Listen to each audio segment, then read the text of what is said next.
Hello everyone, welcome to Come Sit at My Table. We're Tom and Melissa and we appreciate you being here. Today we're going to make pineapple bread.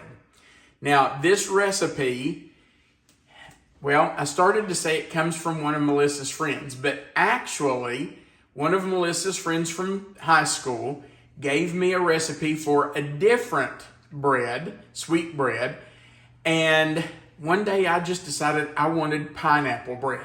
So I took the recipe she gave me and kind of tweaked it and turned it into pineapple bread.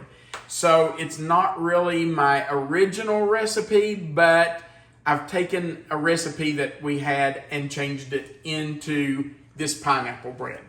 So let's talk about what we're going to use today to make our pineapple bread.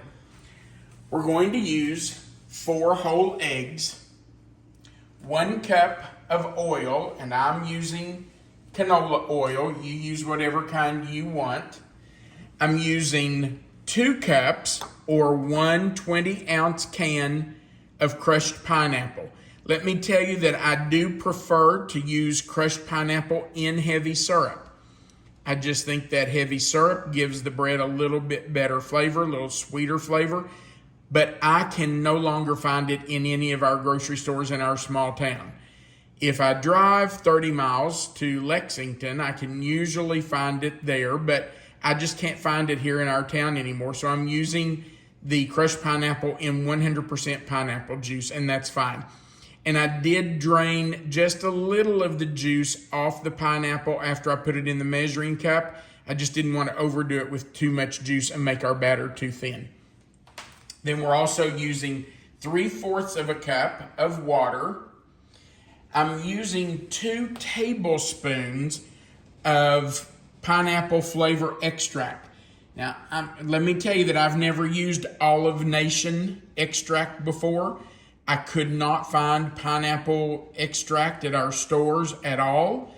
So I had to order pineapple flavor extract. So I'm using this.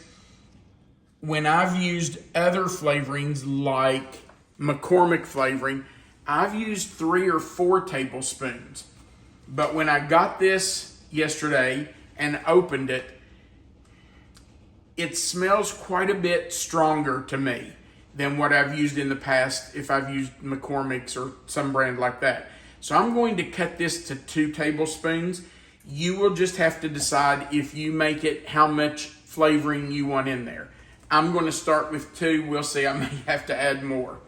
Then we're going to use 3 cups of granulated sugar, 4 cups of all-purpose flour, 2 teaspoons of baking soda, 1.5 teaspoons of salt, and I'm going to use some sparkling sugar for the top. If you don't have sparkling sugar, you can just use regular granulated sugar to sprinkle on top of it. We just think it gives it a nice crunch and a little bit of a shine. So if you don't want to put that on there, you don't have to. You can leave the sugar off completely. Now, sometimes I use my KitchenAid mixer to do this. Other times I just do it by hand. And today that's what I'm going to do. I'm just going to do this by hand, and I'm going to move all of this stuff out of our way so that we can get started.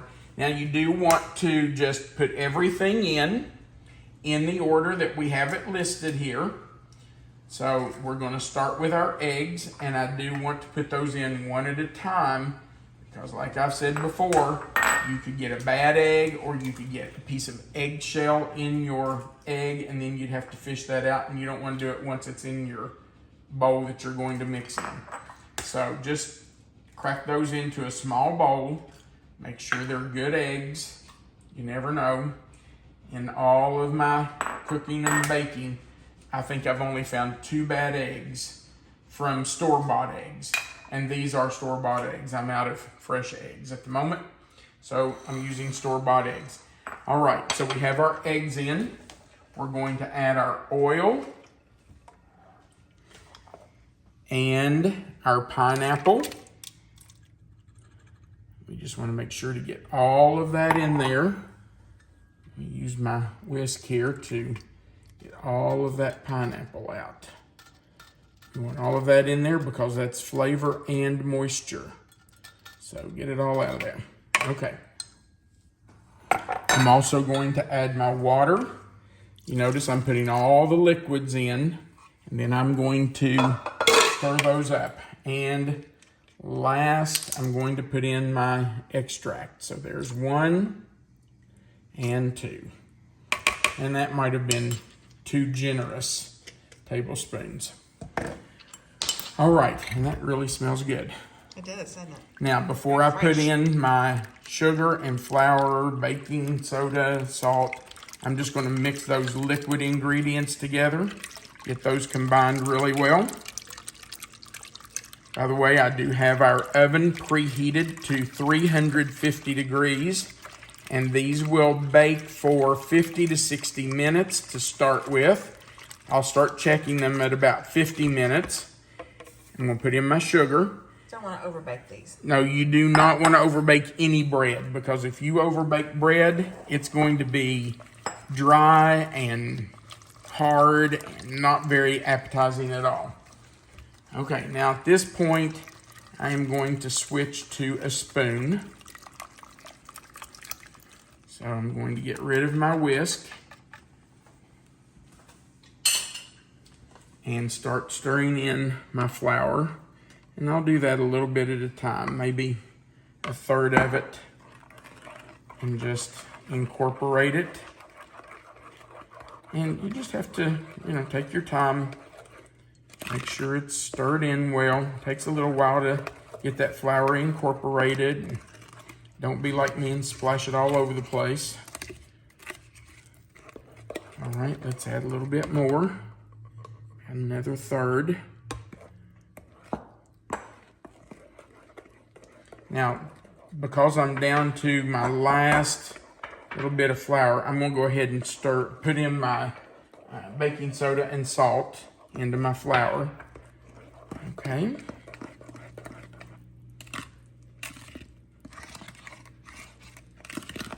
And let's put our last bit of flour into our batter and stir that in. Now, I have greased, well, actually I've sprayed with nonstick spray my loaf pans, and I lined the bottom of them with parchment paper. I always do that when I'm baking bread, because sometimes, especially sweet bread, likes to stick on the bottom. The sides usually will kind of pull away when they're about done, but the bottom, not always. So I always line it with some parchment paper just to help it come out a little easier. And I have done that with these two. All right. I don't know if you can smell this or not, since you're not standing right over it. Oh, I can smell it. Can you? As soon as you put that pineapple extract in, I can smell Oh, it smells good, doesn't it? I love that refreshing smell. Now hang on a minute. Plain. I'm going to grab a little spatula here and just scrape down the sides of my bowl, because I want all of that in there. Okay. All right. Let's give it one final mix. All right, I think that's pretty good. You do not want to overmix, because I feel like, this is just me, I feel like over mixing bread, a sweet bread like this, kind of makes it tough. So I just, as soon as I can't see the flour in it anymore, I stop mixing. Now I'm going to get this poured into my pans, divide it up, and as soon as we have those ready, we'll come back and get them ready to go in the oven.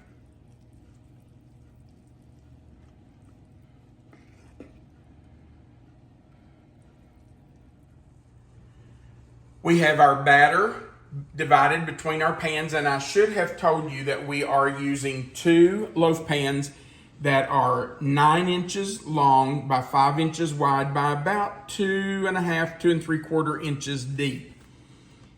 Now, if you want to make bread in disposable pans, you can use these little disposable aluminum pans, and you can normally get 4 of these with that same amount of batter. And I do use these occasionally, especially if I'm giving them to people. Sometimes I know our kids are coming by. I'll make some bread and they can take it home with them, and I just leave it in these pans. But normally for us, I make it in these loaf pans. Okay, now we need to sprinkle the top with our sugar. And I am going to use the sparkling sugar, and I'll just tell you I like a lot. I just think it makes it look nice, and we really like the crunch. So I put quite a bit on there. But of course, when you make it the way you like it. And like I said earlier, if you want to use granulated sugar, if you don't have sparkling sugar, you can certainly do that. I did that for years and years and years before I started using the sprinkling sugar. Or I suppose no sugar at all. Or no sugar at all. Leave it off if you want to. There's nothing that says you have to put that on there. That is entirely up to you. But it is a nice crunch, I will give you that. It does make a nice little crunchy topping on top of it that we really enjoy. But you have to put quite a bit of it to really get the effect of it. You need to put quite a bit on there. So don't be afraid to use it. Pile it on. Put just a little more over here. Okay, we're going into our 350 degree preheated oven, 50 to 60 minutes. We'll start checking it. The way you know it's done is when the top center of the loaf is firm to the touch, or you insert like a toothpick or a skewer into the center and it comes out clean. All right. In we go. We'll see you as soon as they're ready. Our bread is out of the oven. It did take exactly 50 minutes for it to bake. So now we're ready to cut and enjoy a slice. Do you want us to eat the end slice, or do you want a piece out of the middle? Oh, I like the ends. Okay. I like the crunchy ends. I thought that's what you'd want, but just wanted to make sure. Okay. I like it all. Okay, I'm going to pick this up so you can see the crumb. Doesn't that look nice? It's really pretty. Got a beautiful crumb. All right, babe. I could have put even more of that sparkling sugar on top, and I probably will next time. It does kind of go down into the batter a little bit, but you can still see the sparkle. Melissa, I don't know if you can see this well enough to see that the sugar is still on top and it still sparkles. Mm-hmm. But there could be even more. So, I mean, really, can you ever have too much sugar on top of bread? Are you taking the first bite? I'll take a bite. I heard that crunch. That's so good.